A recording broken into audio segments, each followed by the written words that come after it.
Guys जर दुसऱ्या गाडीत जर गर्दी असली तर भाई याची so hey guys welcome back to Bombay trip second part. पहिल्या पार्ट मध्ये तुम्ही पाहिलंच असेल की आम्ही मुंबईला झालो फिरायला. त्या पार्ट मध्ये आम्ही वाशिमहून अकोल्याला आलो. आता अकोल्याहून मुंबईच्या ट्रेन मध्ये बसायचंय. बघता बघता ट्रेन पण आली. या ट्रेन मध्ये तर फुल्ली क्राऊड आहे. पोट्याला बोललो हमला बोल, जागा भेटलीच पाहिजे. थांबा बसायच्या आधी आदित्य काय म्हणते एकदा पाहूया. आदित्यचं म्हणणं आहे या ट्रेन मध्ये लय गर्दी आहे. 5 मिनिटांनंतर लगेच एक दुसरी पण ट्रेन आहे. या ट्रेन मध्ये गर्दी नसते.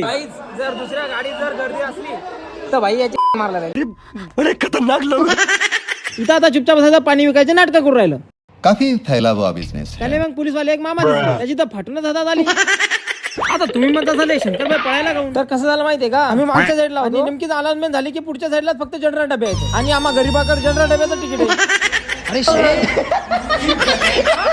तुम्हाला सांगतो मित्रांनो, आयुष्यामध्ये घुमणं फिरणं पण लय महत्वाचं आहे. घराच्या बाहेर निघून पहा की दुनिया कशी चालते. त्या झाकण जुन्या मित्राला हा व्हिडिओ शेअर करा ज्याच्यासोबत तुम्ही ट्रिपचा प्लॅन करणार आहात. आणि हा त्या आधी फॉलो करायला विसरू नका. त्या फॉलोच्या बटनला चप्पल मारा का बुटाना मारा, बस क्लिक झालं पाहिजे. हे बा बोलता बोलता ट्रेन पण आली. मग काय घुसलो आम्ही ट्रेन मध्ये. माझा मोबाईल पण गर्दीमध्ये पडता पडता वाचला. माझा मोबाईल तर वाचला, पण आदू म्हणते की माझा मोबाईल काय कुठे दिसे ना. ते खालीवर इकडे तिकडे पाहायला. तो वरून आम्हालाच म्हणतोय की तुम्ही ठेवला असं माझा फोन. म्हणून शंकरबाई दाखवू लागला त्याच्या खिशामध्ये त्याचा फोन आहे. मित्रांनो तोंड टपा कसं झालं. मित्रांनो तुम्हाला पण वाटत असेल की त्याचा फोन खरंच चोरी झाला. तसा ते आम्हीच लपून ठेवला.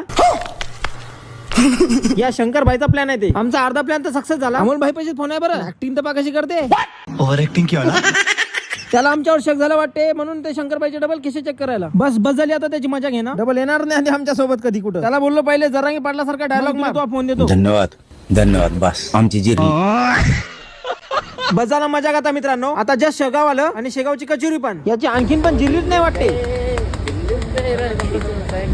ट्रेन मधले सगळे लोक झोपले आणि मस्ती करत करत हे पण झोपायचा प्लॅन बनवायला. या झाकण झुल्याला झोपू द्या आणि मला सांगा तुम्ही की हा ब्लॉग कसा वाटला कमेंट मध्ये सांगा. उद्याच्या ब्लॉग मध्ये तुम्हाला पूर्ण मुंबई दाखवतो. या ब्लॉग पेक्षा पण ते ब्लॉग खतरा आहे बरं का. आणि हा फॉलो केलं नसेल तर फॉलो करून घ्या. थँक्स फॉर वॉचिंग आणि भेटू आपण उद्या.